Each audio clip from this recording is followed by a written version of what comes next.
நம்முடைய வார்த்தைக்கு நேரம் நம்முடைய இருதயத்தை திருப்புவோம். சில நிமிடங்கள் நம் கர்த்தருடைய வார்த்தையை கேட்க போகிறோம். என்னோடு கூட சேர்ந்து கர்த்தருக்கு செவி கொடுங்கள். கர்த்தர் நாமம் மகிமைப்படுவதாக. சங்கீதத்தின் புஸ்தகம் 68ஆம் அதிகாரம் 35ஆம் வசனம். தேவனே, உமது பரிசுத்த ஸ்தலத்திலிருந்து பயங்கரமாய் விளங்குகிறீர். இஸ்ரவேலின் தேவன் நம்முடைய ஜனங்களுக்கு பலனையும் சத்துவத்தையும் அருளுகிறவர். தேவனுக்கு ஸ்தோத்திரம் உண்டாவதாக. தேவனுக்கு ஸ்தோத்திரம் உண்டாவதாக. அல்லேலூயா. இங்கே இரண்டாவது பகுதி இப்படியாய் சொல்கிறது, இஸ்ரவேலின் தேவன் தம்முடைய ஜனங்களுக்கு பலனையும் சத்துவத்தையும் அருளுகிறவர். ஆமென்.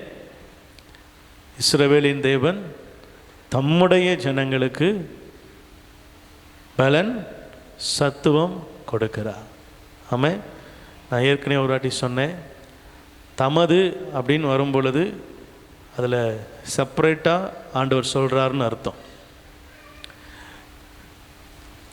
அப்போஸ்தலருக்கு ஆண்டவர் சொல்லும் பொழுது, நீங்கள் புறப்பட்டு சகல தேசத்திற்கும் சகல ஜாதிகளிடத்தில் என்ன செய்யுங்க, போங்க, எல்லாருக்கும் சுவிசேஷத்தை அறிவிங்க, ஆண்டவருக்கு அவர்களை சொந்தமாய் மாற்றுங்க என்று சொல்லி எல்லாரை குறித்து பொதுவாய் பேசுகிறார். உலகம் அது நிறைவும் என்னுடையது என்று சொல்லும்போது பொதுவாய் பேசுகிறார். கடைசி காலத்தில் என்ன நடக்கும் என்று சொல்லும் பொழுது ஜனங்கள் யார் யார் எப்படி எப்படி இருப்பாங்க, எந்தெந்த 7 சபைகளை குறித்து கர்த்தர் பேசுகிறார். ஆனால் மொத்த வேதாகமத்திலும் அந்நியர் இன்னும் நிறைய காரியங்களை குறித்து வேதம் சொல்லுது. அதில் முதல் இந்த காரியம் தம்முடைய ஜனம் அப்படின்னு தேவனே என்ன செய்கிறாரு சொல்கிறார். அல்லேலூயா. இந்த உலகத்தில் எத்தனையோ ஜனங்கள் என்ன செய்கிறாங்க, வாழ்கிறாங்க. எத்தனையோ கூட்டம் இருக்கிறது, எத்தனையோ விதமான பிரிவுகள் இருக்கிறது. ஆனால் கிறிஸ்தவர்களுக்கு மட்டும்தான் ஒரே ஒரு கூட்டம், ஒரே ஒரு ஜாதி. என்ன கூட்டம்? பரிசுத்த கூட்டம், பரிசுத்த ஜாதி. அல்லேலூயா, அல்லேலூயா. ஆமாம், எங்கே போனாலும் கிறிஸ்தவன் யார் தான்? கிறிஸ்தவன் தான். பரிசுத்த கூட்டம். எங்கே கூடினாலும் அது என்ன கூட்டம்? பரிசுத்த கூட்டம். அல்லேலூயா. நமக்கு ஒரே ஒரு ஜாதி தான். என்ன ஜாதி? பரிசுத்த. ஆமாம். அப்படி நீங்கள் என்ன செய்யணும்? ஜாதி சர்டிஃபிகேட்டில் ஆமாம், ஜாதி சர்டிஃபிகேட் எப்படி எழுதணும்? நாங்கள் யார்? ஹோலி காஸ்ட் அப்படின்னு என்ன செய்யணும்? பரிசுத்த ஜாதி. ஆமாம். ஆண்டவரே நீங்களே நானும் என்ன சொல்கிறாருன்னா, நம்மளை பார்த்து நீங்கள் எனக்கு சொந்த ஜனம்ன்றார். அப்படி நீங்கள் எனக்கு சொந்த ஜனம். அவர் யார்? நான் பரிசுத்தர், ஆகையால் நீங்களும் பரிசுத்தராக இருங்க. அப்போ அவருடைய ஜனம் நம்ம யார்? பரிசுத்த ஜனம். அப்போ நமக்கு அவருடைய ஜாதியாக இருக்கிறோன்னா நம்ம யார்? பரிசுத்த ஜாதி. அல்லேலூயா. கிறிஸ்தவத்தில் ஜாதிலாம் என்ன செய்யாது, கிடையாது. அல்லேலூயா. ஆமாம், நான் மேல் ஜாதி, நான் கீழ் ஜாதி, நான் நடு ஜாதி, நான் சைடு ஜாதி. ஆமாம், நான் அப்படி இப்படி அப்படிலாம் என்ன செய்யாது. பைபிள் தெளிவாக சொல்லுது, ஒருவனாலே உலகம் என்ன செய்தது? உருவானது. ஒரு மனிதனாலே உலகம் என்ன செய்தது? உருவானது. ஆதாம் ஏவாள் என்கிற ஒரு மனிதனை கொண்டு தான் தேசம் பெருக தொடங்கினது. நோவா காலத்திலே கர்த்தருக்கு பயந்து உத்தமனும் சன்மார்க்கனுமாக இருந்த நோவாவின் சந்ததியிலிருந்து உலகம் பெருகினது. ஆமென். அப்படி ஒருவனால் உலகம் பெருகுமானால் அந்த ஒரே ஒரு கூட்டத்திலிருந்து தான் என்ன செய்யுது, பல பல தொழில்கள் செய்கிறவங்க என்ன செய்கிறாங்க, பெருகிறாங்க. ஆண்டவர் ஜாதி அப்படின்னு சொல்லி வேதத்தில் சொல்லுகிறது ஒரு விதமான கூட்டத்தை குறிப்பதற்காக. இப்போ ஆண்டவர் ஒரு உலகத்தை உருவாக்கும் பொழுது சொல்கிறார், அதினதின் தன் தன் ஜாதியின்படியும் தன் தன் கிரியையின்படியும் என்ன செய்யட்டும், புல் பூண்டுகளை, மலைகளை, மரங்கள் எல்லாம் என்ன செய்ய தன் தன் ஜாதியாக என்ன செய்யட்டும். இப்போ ஆப்பிள் இருக்குன்னா ஆப்பிள் எல்லாம் ஒரு என்னது, அது ஒரு இனம், ஒரு ஒரு கூட்டமாக பிரிக்கிறார். ஒரு கூட்டம். ஆரஞ்சு கூட்டம் இருக்குன்னா ஆரஞ்சு கூட்டம் ஒரு கூட்டம், ஒரு தோட்டம், அது ஒரு கூட்டமாக என்ன செய்யுது. ஆமாம், அது ஒரு தனியாக இருக்குது, அது தனியாக இருக்குது. வித்தியாசப்படுத்துவதற்கு தான் மரங்களை, செடிகளை அதுக்கு வித்தியாசப்படுத்த தான் ஜாதி என்ன செய்யுது அப்போ வசனத்தில் பயன்படுத்தப்பட்டது. இப்போ நம்ம ஆட்கள் எல்லாத்துக்கும் என்ன செய்கிறான்? அல்லேலூயா. ஒரே ஜாதி. என்ன ஜாதி? பரிசுத்த ஜாதி. ஒரே கூட்டம். என்ன கூட்டம்? ஆமாம், நீங்கள் அமெரிக்கா போனாலும் நீங்கள் யார் தான்? பரிசுத்த கூட்டம் தான். ஆப்பிரிக்கா போய் கரையேறி உட்காந்தாலும் வருஷத்த கூட்டம் தான். அல்லேலூயா. வெள்ளையாக இருக்கிறவங்களும் பரிசுத்த கூட்டம், கருப்பாக இருக்கிறவங்களாம் அப்படி கிடையாது. ஒரு கூட்டம் தான். என்ன கலராக இருந்தாலும் ஒரே கூட்டம். என்ன கூட்டம்? பரிசுத்த கூட்டம். அல்லேலூயா. இப்போது உலகம் எங்கும் இருக்கிற ஒரு கூட்டத்தை பார்த்து கர்த்தர் சொல்லுகிறார், என்னுடைய ஜனம். ஆமென். அப்படி வேதத்துக்கு கீழ்ப்படிந்து கர்த்தருடைய வார்த்தை கீழ்ப்படிந்து நடக்கிற ஜனங்களை பார்த்து ஆண்டவர் சொல்கிறாரு, தேவன், இஸ்ரவேலின் தேவன் தம்முடைய ஜனங்களுக்கு பலனையும் சத்துவத்தையும் அருளுகிறார். அல்லேலூயா. நான் அன்னைக்கே சொன்னேன், கர்த்தர் தமது ஜனத்துக்கு பலன் கொடுப்பார், தமது ஜனத்துக்கு அவர் சமாதானம் அருளி அவர்களை ஆசீர்வதிப்பார். இங்கே மறுபடியும் அவர் தமதுன்ற வார்த்தையை பயன்படுத்துகிறார். அப்போ அதில் குறிப்பிட்ட இடம்தான், குறிப்பிட்ட கூடுகை தான், குறிப்பிட்ட ஒரு ஜனத்தை பார்த்து தான் சொல்கிறாரு, அது தேவனுடைய ஜனமாக தான் இருக்கும். அதனால தான் முன்னாடி ஒரு வார்த்தையை சேர்க்கிறாரு, இஸ்ரவேலின் தேவனாகிய கர்த்தர். அல்லேலூயா. அப்போ இவர் யாரை தம்முடைய ஜனன்னு சொல்கிறாரு? இஸ்ரவேலின் தேவனாகிய கர்த்தர் யாரை பார்த்து தம்முடைய ஜனன்னு சொல்வார்? இஸ்ரவேல் கூட்டத்தை தான் தன்னுடைய ஜனன்னு சொல்கிறார். ஆமென். யார் இஸ்ரவேலர்கள்? அவரை உண்மையாய் ஆராதிக்கிற, அவரை உண்மையாய் தொழுது கொள்ளுகிற, அவரை தன் சொந்த இரட்சகராக ஏற்றுக்கொண்ட எல்லாரும் இஸ்ரவேலர்கள் தான். ஆமென். நீங்களும் நானும் யார்? ஆமாம், இஸ்ரவேலர்கள். அவரை நோக்கி பார்க்கிற, உண்மையாய் நோக்கி பார்க்கிற எல்லாரும் அவருடைய பிள்ளைகள். அவர் சொல்கிறார், நீங்கள் என்னுடைய ஜனம் அப்படின்றார். ஒருவன் என்னை ஏற்றுக்கொண்டால் அவனிடத்தில் நான் வந்து வாசம் பண்ணுவேன் அப்படிங்கிறார். ஆமென். யோவான் புத்தகத்தில் அநேக காரியங்களை சொல்கிறாரு. நான் அவனுக்குள்ளே நிலைத்திருப்பேன், அவனும் எனக்குள்ளே என்ன செய்வான்? நிலைத்திருப்பான். ஆண்டவர் சொல்கிறார், இவர்கள் என்னுடைய ஜனம். எப்படிப்பட்டவர்கள்? ஆண்டவரை பார்த்து, நான் உண்மை உண்மையாய் தொழுது கொள்ளுகிறேன் என்று சொல்லுகிறவன் அல்ல, அதன்படி செய்கிறவன். அல்லேலூயா. ரெண்டுத்துக்கும் வித்தியாசம் இருக்குது. நோக்கி கூப்பிடுகிறவர்கள், உண்மையாய் நோக்கி கூப்பிடுகிறவர்கள். ரெண்டு கூட்டம் இருக்குது. எந்த கூட்டம் ஆண்டவர் பிரியமான கூட்டம்னா, உண்மையாய் தன்னை நோக்கி கூப்பிடுகிற யாவருக்கும் கர்த்தர் சமீபமாக இருக்கிறார். கவனிங்க, இங்கே ஆண்டவர் சொல்கிறார், இஸ்ரவேலின் தேவன் தம்முடைய ஜனங்களுக்கு பலன் கொடுக்கிறார், சத்துவத்தை அருளுகிறார். அதே என்னாகமத்தின் புஸ்தகம் 23ஆம் அதிகாரம் 22ஆம் வசனத்துக்கு வருவோமானால், தேவன் அவர்களை எகிப்திலிருந்து புறப்பட பண்ணினார். யாரை எகிப்திலிருந்து புறப்பட பண்ணினார்? இஸ்ரவேல் ஜனங்களை தேவன் எகிப்திலிருந்து புறப்பட பண்ணினார். காண்டாமிருகத்துக்கு ஒத்த பலன் அவர்களுக்கு உண்டு. அல்லேலூயா. கர்த்தர் தம்முடைய ஜனங்களுக்கு பலன் கொடுக்கிறாரா? எப்படிப்பட்ட பலன் தெரியுமா? காண்டாமிருகத்துக்கு ஒத்த பலன். ஆமென். ஆமாம், மிருகங்களிலேயே கொஞ்சம் நல்ல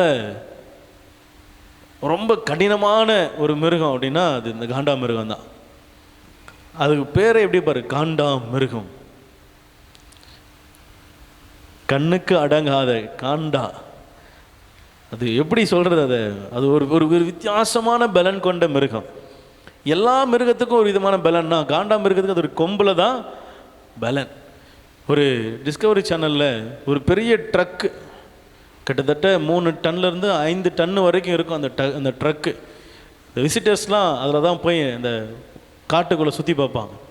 அந்த ட்ரக்கை ஒரே ஒரு முட்டில் என்ன செஞ்சிருச்சு? ஒரு 3 அடி 4 அடிக்கு தூக்கி கீழே போட்டுருச்சு. கிட்டத்தட்ட 4லேருந்து 6 டன்னு தாராளமாக அந்த ட்ரக் இருக்கும், பெரிய ட்ரக். ஒரு கொம்பு வச்சு எப்படி தூக்கிடுச்சு? ஒரே ஒரு முட்டு தூக்கில் ஒரு 6 அடி 5 அடி வரைக்கும் 4 அடி வரைக்கும் 4 அடிக்கு மேலே தூக்கி தொப்புனு கீழே என்ன செய்யுது? போடுது. 6 டன்னுனா கிட்டத்தட்ட 6000 கிலோ. நம்ம கையில் வச்சுருக்கிற பைபிள் வந்து வெறும் 1/2 கிலோ. ஆமென். நம்மளால் அதையே தூக்க முடியவில்லை. ஆனால் ஆண்டவர் சொல்கிறார், காண்டாமிருகத்துக்கு ஒத்த பலன் உங்களுக்கு எனக்கு என்ன செய்கிறார்? கொடுக்குறார். காண்டாமிருக பலன் வச்சுக்கிட்டு சர்ச்சுக்கு வரும்போது என்ன செய்ய? ஏற்றிட்டு வர முடியல, பைபிளை தூக்கிட்டு வர முடியல. இப்போ இந்த ஆசீர்வாதம் எங்கே போச்சு? இந்த பலன் எங்கே போச்சு? அப்போ யார் இஸ்ரவேலர்? நீங்களாம் என்ன செய்யணும்னா, பைபிளை ஒரு 10 ஒரு 50 பைபிளாக என்ன செய்யணும்? தலைமையில் வச்சு என்ன செஞ்சுருக்கணும்? ஆமாம், குறைஞ்சது ஒரு 10-50 கிலோவாது என்ன செய்யணும்? தூக்கிட்டு வரணும். அல்லேலூயா. வராது. சரி, சொல்கிறார் ஆண்டவர் தம்முடைய ஜனங்களுக்கு அவர் பலன் கொடுக்கிறாராம். அந்த பலன் எப்படிப்பட்ட பலன்? காண்டாமிருகத்துக்கு ஒத்த பலன். அவர்கள் புறப்படும் பொழுது அடிபட்டு தொழிப்பட்டு ரொம்ப மெலிஞ்சி ரொம்ப கஷ்டப்பட்டு தான் என்ன செய்கிறாங்க, அங்கேருந்து புறப்படுறாங்க. அவங்களுக்கு அந்த பலன் இல்லை. நீங்கள் லிட்ரலாக பார்த்தா அவங்க ரொம்ப தாழ்மையாக இருந்து சாப்பிட வழி இல்லாமல் கஷ்டப்பட்டு செங்கல் அறுத்து அடி வாங்கி ரொம்ப பலவீனப்பட்டு அங்கேருந்து கிளம்புறாங்க. ஆனால் ஆண்டவர் அவங்கள பார்த்து சொல்கிறாரு, காண்டாமிருகத்துக்கு ஒத்த பலன் அவர்களுக்கு என்ன செஞ்சுருக்கிறேன்னா கொடுத்துருக்கிறேன். அல்லேலூயா. ஆமாம், ஆண்டவர் அப்படி தான் தன் ஜனங்களை மாற்றுகிறவராக இருக்கிறார். பார்க்க உங்களுக்கு அப்படி தெரியாது. நம்ம பார்க்குறதுக்கு சாதாரணமாக என்ன செய்வோம், ஆமாச்சி மாதிரி என்ன செய்வோம் இருப்போம். நல்ல பவ்யமாக குழந்தையா பாருங்க, பால் வடிகிற முகம் அப்படி என்ன செய்வோம், நம்ம பார்க்கும்போது அப்படி தான் இருப்போம். ஆனால் ஆண்டவர் சொல்கிறாரு, உங்களுக்குள்ளே காண்டாமிருகத்துக்கு ஒத்த பலன் இருக்கிறது. பார்ப்பையில் அது தெரியாது, உங்கள் ஆவியில் அவைகளை நீங்கள் உணர முடியும். அல்லேலூயா, அல்லேலூயா. உங்களுக்குள்ள ஆண்டவர் அப்படிப்பட்ட பலனை வச்சிருக்கிறான்னு முதல்ல என்ன செய்யுங்க. ஆமாம், ஒரு நெருக்கம், ஒரு துன்பம், ஒரு கஷ்டம் வரும் பொழுது அந்த பலன் உங்களுக்குள்ளே பெருகிறத நீங்கள் கவனிக்க முடியும். உண்மையாக நீங்கள் ஆண்டவர் சமூகத்தில் இருந்தீங்கன்னா அந்த பலன் உங்களை பலப்படுத்தும். ஆவியானவர் உங்களோடு கூட பேசுவார். பலவீனமான நேரத்தில் உங்கள் பலவீனத்தில் கர்த்தருடைய வார்த்தை உங்களிடத்தில் வந்து உங்களை பலப்படுத்துகிறத உங்கள் இருதயம், உங்கள் ஆத்மா உணர முடியும். மற்ற எந்த வார்த்தையும் உங்களை பலப்படுத்த முடியாது. வேறு எந்த வார்த்தையும் உங்களை மேலே தூக்கி நிறுத்த முடியாது. ஆண்டவர் ஒரு வார்த்தை வந்ததான். ஆனால் அன்றைக்கு சூறைச்சலில் படுத்துக்கொண்டு தீர்க்கதரிசி ஜெபிக்கிறார், போதும் கர்த்தாவே என்னுடைய ஜீவனை எடுத்துக்கொள்ளும். கர்த்தர் சொல்கிறாரு, எழும்பி ஆகாரம் புசி. கர்த்தர் கொடுக்குற ஆகாரம். உடனே இவன் ஜீவனை எடுத்துக்கொள்ளுன்னு தானே ஜெபம் பண்ணா, சாப்பிடலாமா? சாப்பிடவன உயிர் வாழணும்னு ஆசைப்படுறான் அர்த்தம். அப்படி தானே? எதுக்கு சாப்பிட்றோம்?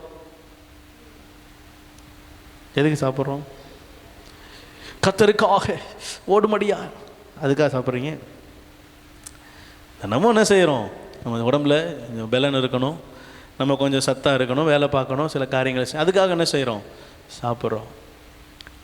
ஜீவனோடு இருக்கணும்னு நினைக்கிறோம், சாப்பிட்றோம். ஆனால் அவருக்கு ஜெபமான ஜெபம் என்ன? பிதாக்களை பார்க்க நான் நல்லவன் அல்ல, போதும் கர்த்தாவே என் ஜீவனை எடுத்துக்கொள்ளுன்னு சொல்லி சாப்பாடு வச்சவனே எடுத்து சாப்பிட்டியான். அந்த உண்மையாகவே அப்படி சொல்கிறதுக்கு காரணம் எனக்கு பசிக்கலை அப்படின்னு சொல்லுவாங்க சில பேர்.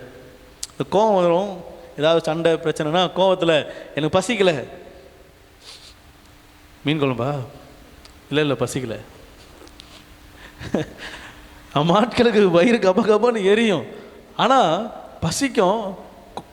மிதண்ட வாதத்தில் என்ன செய்யணும், ஏதாவது சொல்லணும், ஏன்னா நான் கோவமாக இருக்கிறேன்னு காமிக்கணும். அதனால் எனக்கு பசிக்கலை. கழுத்தெல்லாம் ஒரு பக்கமாக திரும்பினாலும் கண்ணு மட்டும் ஒரு பக்கமாக என்ன செய்யும், எவ்வளோ சாப்பாடு இருக்குது, எவ்வளோ மீன் இருக்குது, எவ்வளோ அளவு இருக்குது, எவ்வளோ இங்கே திம்பாங்க, எவ்வளோ மீதம் வைப்பாங்க, இது எல்லாத்தையும் நோட் பண்ணும். ஆண்டவர் சொல்கிறாரு, நீ எழுந்து சாப்பிடு. சாப்பிட்டா 1 இல்லை 2 இல்லை 40 நாள் என்ன செய்கிறாராம், இரவும் பகலும் நடந்து ஒரே மட்டும் போகிறா. கவனிங்களேன், கர்த்தர் பலன் கொடுக்கிறாருன்னா, கர்த்தர் பலன் கொடுத்து நடத்துகிறாருன்னா அந்த பலன் அபரிவிதமாக இருக்கும். அந்த பலன் அது உங்கள் சிந்தைக்கு எட்டாததாக இருக்கும். உங்கள் இருதயத்தில் அது கிரகிக்க முடியாததாக இருக்கும். ஆண்டவரை நீங்கள் எப்படி புரிஞ்சுக்கணுன்னா, அவருடைய கண்ணோட்டத்தில் அவரை பார்த்தா தான் அவரை புரிஞ்சுக்க முடியும். நீங்கள் இப்போ சொல்லுங்கள் பாருங்களேன், இப்போ இந்த என்னாகமத்தில் நம்ம வாசித்தோம், தேவன் அவர்களை எகிப்திலிருந்து புறப்பட பண்ணினார், காண்டாமிருகத்துக்கு ஒத்த பலன் அவர்களுக்கு இருந்தது. லிட்ரலாக பார்த்தா பலனே கிடையாது. ஆனால் அவங்க ஆவியில் நீங்கள் பார்த்தீங்கன்னா கர்த்தர் அவர்களை ஜெயபலமாய் நடத்தி வருகிறார். அவ்வளவு பெரிய பார்வோன் மத்தியிலிருந்து அவன் கையிலிருந்து பிடுங்கி என்ன செய்கிறார், நடத்துகிறார். அவன் அதிகாரம் எல்லாம் உரிக்கப்பட்டவனாய் அவன் அங்கே அரண்மனையில் உட்கார்ந்துருக்கிறான். இவர்கள் ஜெயகம்பீரமாய் நடந்து போகிறாங்க. எந்த தேசத்தில் அடிமையாக இருந்தாங்களோ அதே தேசத்தில் ஜெயகம்பீரமாய் கர்த்தர் நடத்துகிறார். அவன் வேலை பார்த்த எல்லா காசையும் தங்கமா பொன்னா வெள்ளியா என்ன செய்கிறான், அள்ளிக்கிட்டு கிளம்புறான். ஆண்டவர் அதுதான் சொல்கிறாரு, என் ஜனம் காண்டாமிருகத்துக்கு ஒத்த பலனோடு என்ன செஞ்சது, கிளம்பினது. அல்லேலூயா. ஆண்டவர் நம்மை பார்த்து சொல்கிறாரு, உன் பலவீனத்தில் என் பலன் பூரணமாய் விளங்கும். எப்போ நமக்கு பலன் இருக்குன்னு தெரியுமா?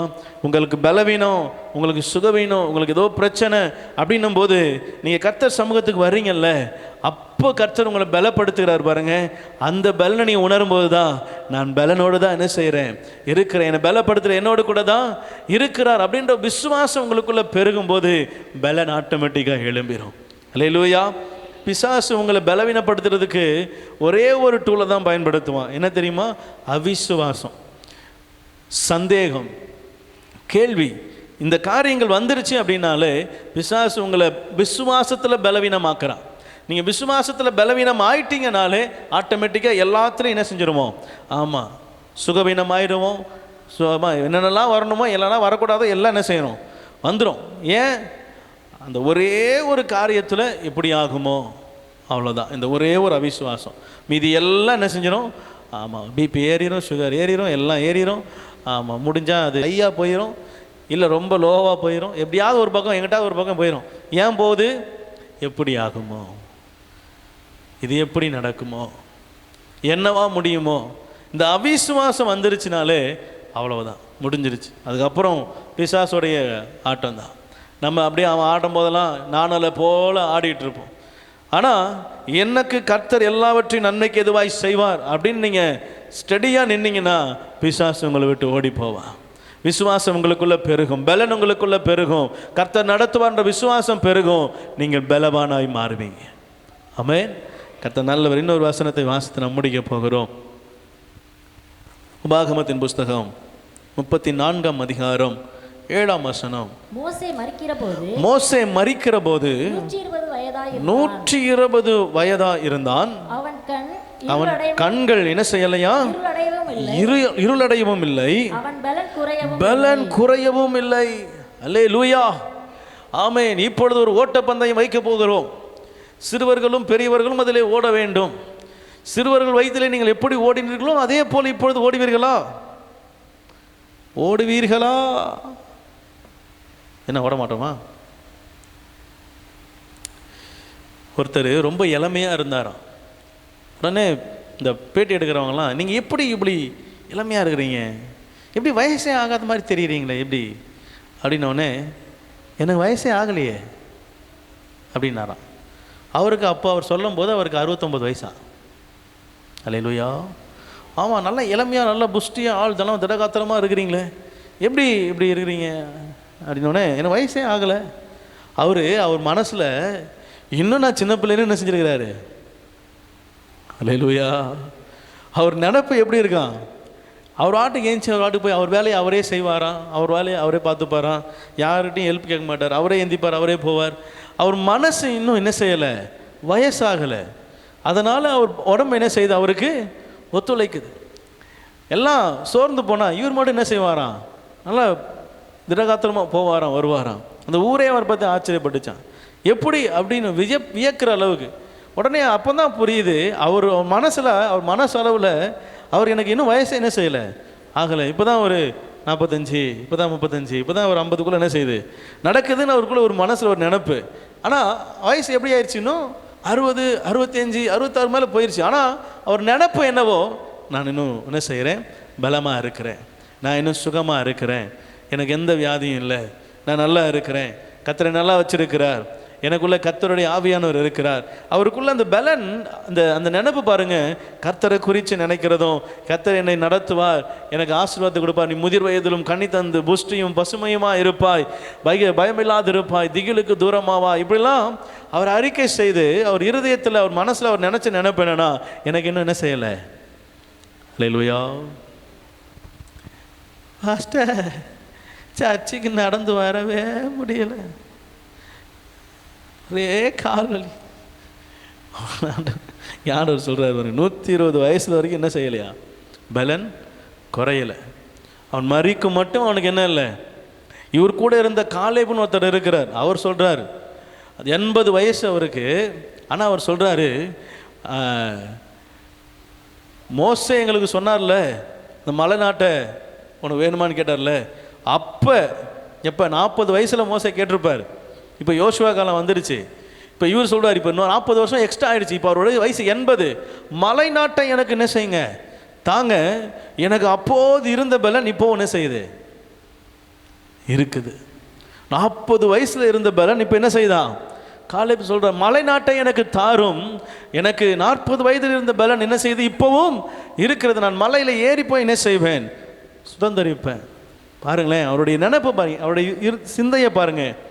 40 வயசு அதில் என்ன பலன் இருக்குமோ அந்த பலன் எனக்கு 80 வயதில் இருக்குதுன்னு காலேப் சொல்கிறார். இங்கே மோசே குறித்து பார்க்கிறோம், 120 வயசு வரைக்கும் பலன் என்ன செய்யலை. இதுதான் கர்த்தர் தமது ஜனத்துக்கு கொடுக்கிற ஆசீர்வாதம். ஆமென். உங்களுக்குள்ள அந்த விசுவாசம் வரணும். கர்த்தர் என்னை நடத்துவார். எனக்கு 80 வயது கூட இருக்கட்டுமே, என் கால்கள் மான் கால்களை போல என்ன செய்யும்? மாறும். என்னுடைய இருதயம் ஆண்டவரை முழுதுமாக சார்ந்து கொள்ளணும். எந்த சூழ்நிலை, ஆண்டவரே இது நீர் எனக்கு கொடுத்த சரீரம். மோசேக்கு நீ செய்தது உண்மையானால், காலேபுக்கு நீ செய்தது உண்மையானால், கர்த்தர் அவரோடு கூட இருந்தீரானால், என்னோடு கூட இருக்கிறீங்கல்ல, எனக்கும் அதை என்ன செய்யுங்க அப்படின்னு கேளுங்க. கர்த்தர் நிச்சயம் என்ன செய்வார். அல்லேலூயா. ஆமாம், காண்டாமிருகத்துக்கு ஒத்த பலன் உங்களுக்கு இருக்குது. விசுவாசிங்க முதல்ல. மோசேக்கு கொடுத்த பலன் அப்படியே உங்களுக்கு ஆண்டவர் கொடுக்கிறார். மோசேக்கு ஆண்டவர் வேற ஆண்டவர், நமக்கு வேற ஆண்டவர் அல்ல. பட்சபாதம் உள்ளவர் அல்ல, பாரபட்சம் பார்க்கிறவர் அல்ல. கொடுத்து அவர் ஒருத்தருக்கு கொடுத்து ஒருத்தருக்கு கொடுக்காம ஏமாற்றுகிறவர் அல்ல. விசுவாசத்தில் நீங்கள் உறுதியாக இருக்கிறீங்களா? கொடுப்பார். உங்கள் விசுவாசம் பெரிதாக இருக்குதா? கொடுப்பார். நீங்கள் அவர் சமூகத்தில் உண்மையாக காத்து இருக்கிறீங்களா? கொடுப்பார். அவரை மறவாமல் நினைக்கிறீங்களா? கொடுப்பார். அவர் சமூகத்தில் உட்கார்வதற்கு உங்கள் இருதயம் ஒரு நாளும் மறந்தது இல்லையா? உங்களுக்கு நிச்சயம் கொடுப்பார். விசுவாசிங்க, பலனை பெற்றுக்கொள்ளத்தக்கதாய் ஓடுங்க. ஆமென். ஆமாம், இஸ்ரவேல் ஜனங்கள் புறப்படும் போது அவங்களுக்கு பலன் இல்லை. ஆனால் ஆண்டவர் அவங்களை பார்த்து சொல்கிறாரு, காண்டாமிருகத்துக்கு ஒத்த பலன் அவனுக்கு இருந்தது. காண்டாமிருகத்துக்கு ஒத்த பலன் இருந்தால் 3 நாளில் பார்வன் திரும்பி வரும்போது எதுக்கு மோசையை பார்த்து கதறணும்? அதான் காண்டாமிருகம் பலன் இருக்க, எய்த்து போய் என்ன செய்யணும்? போர் செய்ய வேண்டியதானே. லிட்ரலாக அங்கே இல்லை, அவங்க சரீரத்தில் உண்மையே பலன் இல்லை. ஆனால் ஆண்டவர் அவர்கள் ஆவிக்குரிய ரீதியில் சொல்கிறாரு, அவர்கள் என்னுடைய ஜனம், அவர்களுக்கு நான் அப்படிப்பட்ட பலனை கொடுப்பேன். அல்லேலூயா. ஆமாம், எதிர்த்து போய் போர் செஞ்சிருந்தா கூட ஏதோ ஒரு அடிக்கடி விழுந்திருக்கும். இவர் அழகா எப்படி ஒரு ஒரு ஒரு வழியை உண்டாக்கி கடலுக்குள்ளே என்ன செஞ்சிட்டாரு? கொண்டு போக வச்சுட்டார். இப்போ அவங்கள எதிர்த்து வந்த எல்லாரும், எகிப்தர் எல்லாரும் மூழ்கடிக்கப்பட்டாங்க. இப்போ வரைக்கும் வரலாற்று உண்மை. செங்கடலில் இதே இந்த வரலாற்று காரியங்களில் ஹிஸ்டரியில் எடுத்து பார்த்தீங்கன்னா கண்டுபிடிச்சிருக்கிறாங்க. செங்கடலுக்குள்ள குதிரைகளுடைய எலும்புகளும் சக்கரங்களும் குதிரை வண்டியுடைய தடங்களும் இதெல்லாம் இப்போ கண்டுபிடிச்சி, இந்த பைபிளில் சொல்லப்பட்ட காரியம் உண்மைதான். தானியேல் போடப்பட்ட குகை கண்டுபிடிக்கப்பட்டு இருக்கிறது. கோலியாத்தின் சரீரம், அந்த எலும்பு கண்டுபிடிக்கப்பட்டு இருக்கிறது. பைபிளில் சொல்லப்பட்ட எல்லாம் வரலாற்று பூர்வமாக, ஹிஸ்டாரிக்கலாக இட்ஸ் ப்ரூவ். அதை உறுதிப்படுத்துகிறாங்க. உறுதிப்படுத்தி தான் ஒவ்வொரு காரியங்களாக நம்ம சில நியூஸ் போடுறாங்க. வேதம் சும்மா ஏனோ தானோ எழுதப்பட்டது அல்ல. கர்த்தருடைய ஆவியானவர் உங்களுக்கும் எனக்கும் அநேக காரியங்களை வெளிப்படுத்த அநேக காரியங்களை எழுதி வச்சிருக்கிறார். ஆண்டவர் இப்போ சொல்கிறாரு, அன்னைக்கு அவங்க புறப்படும் பொழுது பலன் இல்லை, ஆனால் ஆண்டவர் அவர்களை பார்த்து சொல்கிறாரு, அவர்களுக்கு காண்டாமிருகத்துக்கு ஒத்த பலன் இருந்தது. கிதியோனை பார்த்து ஆண்டவர் சொல்கிறாரு, பராக்கிரமசாலியே. அவன் சொல்கிறான், என்னையை பார்த்து அவனை பார்த்து அவனே சொல்லிக்கிறான், நான் பராக்கிரமசாலி, நானே ஒளிஞ்சு கிழிஞ்சு என்ன செய்கிறேன்? போர் அடிக்கிறேன். ஒரு கோப்பை இதுக்கு மரக்கால் நெல்லுக்கு இப்படி நாங்கள் பாடுபடுறோம். இவங்க இப்படி நான் பராக்கிரமசாலியாக இருந்தால் நான் எதுக்கு பாடுபடுறேன்? நானே எல்லாத்தையும் சமாளிச்சிட மாட்டேனா? கர்த்தர் உம்முடனே இருக்கிறார். கர்த்தர் எங்கள் கூட இருந்தால் இதெல்லாம் எங்களுக்கு ஏன் நடக்குது? அவனுக்கு விசுவாசமே இல்லை. ஆண்டரானா தூதன் அவனை பார்த்து சொல்கிறாரு, நீ தான் பராக்கிரமசாலி, நீ தான் கர்த்தரால் தெரிந்து கொள்ளப்பட்டவன். அல்லேலூயா. விசுவாசிக்கிறீங்களா? ஆண்டவர் உங்களை பார்த்து உங்களை கூட தான் பேசுகிறாரு. உங்களை பார்த்து என்னுடைய ஜனம், தமது ஜனம்னு சொல்கிறார். நான் உங்களுக்கு பலன் கொடுக்கிறேன்றாரு. எப்படிப்பட்ட பலன்? மான் கால்களுக்கு உண்டான பலனும், காண்டாமிருகத்துக்கு ஒத்த பலனும். இஸ்ரவேல் ஜனங்கள் அடிமைத்தனத்திலிருந்து புறப்பட்ட போது அவர்களுக்கு பலனே இல்லாத போது கர்த்தர்களை பார்த்து சொல்கிறார், பலன் இருக்கிறது. நீங்கள் இவங்களை பார்த்து சொல்லும்போது எனக்கிட்ட எங்கே பலன் இருக்குது? என்னெல்லாம் ஆண்டவர் என்ன நான் எப்படி அப்படி நினைக்காதீங்க. கிதியோன் அப்படி தான் நினச்சேன். ஆண்டவர் அவனை பார்த்து சொல்கிறார், நீ தான் பராக்கிரமசாலி. கர்த்தர் உன்னை தான் என்ன செய்கிறார்? ஆமாம், தெரிந்தெடுத்திருக்கிறார். நம்மளை தான் ஆண்டவர் அழைச்சிருக்கிறார். நீங்கள் தான் தெரிந்து கொள்ளப்பட்டவர்கள். உங்கள் நெத்தியில் தான் அவனுடைய நாமம் எழுதப்பட்டு இருக்கிறது. உங்கள் பெயர் தான் ஜீவ புஸ்தகத்தில் எழுதப்பட்டு இருக்கிறது. நீங்கள் தான் கர்த்தருக்குள்ளே நிற்கும்படியாக அழைக்கப்பட்டு இருக்கிறீங்க. அநேகர் உலகத்தில் உண்டு, எல்லாரும் ஆலயத்தில் இல்லையே. தேசம் எங்கும் ஆலயம் இருக்குது. எல்லா ஆலயத்துலேயும் ஜனங்கள் எல்லாம் போயிருந்தா என்னத்துக்கு உலகமே மறுரூபமாயிருக்கும் இல்லையே. அழைக்கப்பட்டவர்கள் அநேகர், தெரிந்து கொள்ளப்பட்டவர்களோ சிலர். தெரிந்து கொள்ளப்பட்டவர்களாக நாம் இருக்கிறோம். நம்ம தெரிந்து கொள்ளப்பட்ட அந்த கேங்குக்கு பேர் தான், அந்த குரூப்புக்கு, அந்த கூட்டத்துக்கு பேர் தான் தமது ஜனம். அல்லேலூயா. எல்லாருக்கும் பத்திரிக்கை வைக்கிறோம். எல்லாரும் வராங்களா? ஒரு சிலர் தான் வராங்க. அந்த ஒரு சிலர் தான் அழைக்கப்பட்டவர், தெரிந்து கொள்ளப்பட்டவர். அல்லேலூயா. கர்த்தர் உங்களை என்னையும் பார்த்து சொல்கிறார், மோசேக்கு அது பலனை கொடுத்த ஆண்டவர், காலேபுக்கு பலனை கொடுத்தவர், கிதியோனுக்கு பலனை கொடுத்தவர், அன்று எகிப்து தேசத்திலிருந்து புறப்பட்ட இஸ்ரவேல் ஜனங்களுக்கு பலனை கொடுத்தவர், உங்களுக்கும் எனக்கும் பலனையும் சத்துவத்தையும் கொடுக்க போதுமானவராக இருக்கிறார். ஒன்றே ஒன்று, நம்ம அவருடைய ஜனமாக இருக்கணும், அவ்வளவுதான். அவர் எதிர்பார்க்கறது அவ்வளவுதான். எனக்கு உண்மை உத்தமமாக இருக்கணும். கர்த்தருக்கு முன்பதாக தாழ்மைப்படுங்க, கர்த்தரை உண்மையாய் பற்றி கொள்ளுங்க, கர்த்தரை உண்மையாய் தேடுங்க. ஆண்டவர் சொல்கிறாரு, நான் உங்களுக்கு காண்டாமல் இருக்கிறதுக்கு ஒத்த பலனையும் எல்லா வல்லமைக்கும் மேலான வல்லமையும் உங்களுக்கு தருவேன். அல்லேலூயா. பெற்றுக்கொள்ளும்படியாக கண்களை மூடுவோமா? ஆண்டவரை நோக்கி பார்த்து, நல்ல பிதாவே, ஓரா பலரதர சந்தரதனமா, என்னை பலப்படுத்தும் இயேசு கிறிஸ்துவா, எல்லாமே செய்து நான் முடித்திடுவே. என்னை பலப்படுத்தும் இயேசு கிறிஸ்துவா, எல்லாமே செய்து நான் முடித்திடுவே. எத்தனை பேர் சொல்ல முடியும்? என்னை பலப்படுத்துகிற இயேசு கிறிஸ்துவினா எல்லாத்தையும் நான் செய்ய எனக்கு பலன் ஆண்டவர் கொடுத்திருக்கிறார். அவர் என்னை பலப்படுத்துகிறவர். இஸ்ரவேலின் சிறு கூட்டமே, யாக்கோபின் சிறு பூச்சியே, பயப்படாதே, நான் உன்னோடு கூட இருக்கிறேன். நான் உன்னை பலப்படுத்துவேன், நான் உன்னை பலப்படுத்துவேன். ஓரா பலரதலரா சந்தரதனா மணிகரதலரா. ஆண்டவர் உங்களோடு கூட பேசுகிறார். அவர் உங்களை பலப்படுத்த விரும்புகிறார். ஆண்டவரே, என்னை பலப்படுத்துங்கன்னு சொல்லுங்க. ஆண்டவரை பார்த்து பேசுங்க, என்னை பலப்படுத்துங்கப்பா.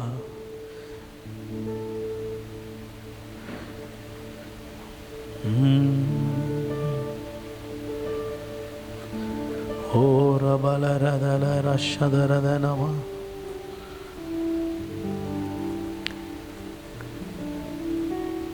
கூடுமே, எல்லாம் கூடுமே, உம்மாலே எல்லாம் கூடும். கூடாதது ஒன்றுமில்லை, உம்மால் கூடாதது ஒன்றுமில்லை. கூடுமே, எல்லாம் கூடுமே, உம்மாலே எல்லாம் கூடும். கூடாதது ஒன்றுமில்லை, உம்மால் கூடாதது ஒன்றுமில்லை. கடல் மீது நடந்தீரையா, கடும் புயல் அடக்கினீரே.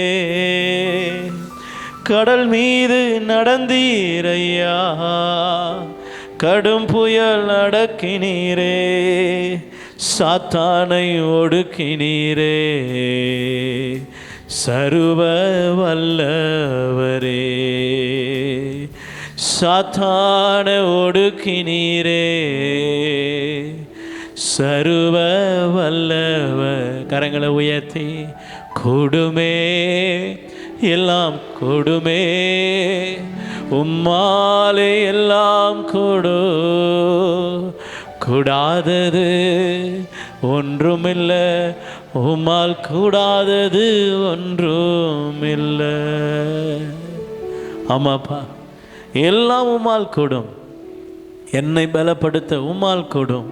ஆண்டவரே, எனக்குள்ளிருந்து கிரியை செய்ய உம்மால் கூடும். ஆண்டவரே, என் அவிசுவாசத்தை போக்க உம்மால் கூடும். எனக்கு எதிராக எழும்புகிற ஆயுதங்களை வாய்க்காதே பண்ண உம்மால் கூடும். எல்லாம் உம்மால் மட்டும்தான் கூடும்பா. என்னை பலப்படுத்துகிற இயேசுவினால கிறிஸ்துவினால எல்லாவற்றையும் செய்ய எனக்கு பலன் உண்டு. கர்த்தர் தம்முடைய ஜனத்துக்கு பலன் கொடுக்கிறவராக இருக்கிறீங்களப்பா. இஸ்ரவேலின் தேவன் தம்முடைய ஜனத்துக்கு பலனையும் சத்துவத்தையும் அருளுகிறவராக இருக்கிறார். என் தேவனுக்கு எப்போதும் ஸ்தோத்திரம் உண்டாவதாக. உம்மை ஸ்தோத்தரிக்கிறோம், உம்மை துதிக்கிறோம். ஆண்டவரே, இப்பொழுது வந்திருக்கிற ஒவ்வொரு காய் செபிக்கிறேன், ஒவ்வொரு மீதும் இந்த வார்த்தையை வைக்கிறேன். ஆண்டவரே, நீர் இவர்களை பலப்படுத்துங்க. பலமும் சத்துவமும் அப்பா வந்திருக்கிற ஒவ்வொரு மேலும் ஆண்டவரே, இதை பார்த்து கொண்டிருக்கிற ஒவ்வொருவர் மேலும் ஆண்டவரே நிரப்பும்படியாய் செபிக்கிறேன். ஒவ்வொருடைய குடும்பத்தையும் ஆசீர்வதிங்க ஆண்டவரே. இவர்களுடைய வாழ்க்கை செழிக்கட்டும் ஆண்டவரே. உம்மை நம்புகிற ஜனம் அது செழிப்பாய் வாழும் அப்பா. உம்மை நம்புகிற ஜனங்கள் இவர்கள் செழிப்பாய் வாழட்டும் ஆண்டவரே. இவர்கள் உயரட்டும், எழும்பட்டும் ஆண்டவரே. எதிராக ஆயுதங்கள் எல்லாம் வாய்க்காதே போகட்டும். இந்த குடும்பங்களிலே, இப்படி தனிப்பட்ட வாழ்க்கையிலே, தொழிலிலே, கைட்டு செய்கிற வேலைகளிலே இப்படி தெய்வீக பலன், இப்படி தெய்வீக சத்துவம் பெருகுவதாக ஆண்டவரே. பெருக பண்ணருடைய கரத்திலே முழு சபையும் ஒப்பு கொடுக்கிறேன். பெருக பண்ணி ஆசீர்வதிங்க. கிருபை கூட இருக்கட்டும். இயேசு கிறிஸ்துவின் நாமத்தில் செபிக்கிறேன் நல்ல பிதாவே.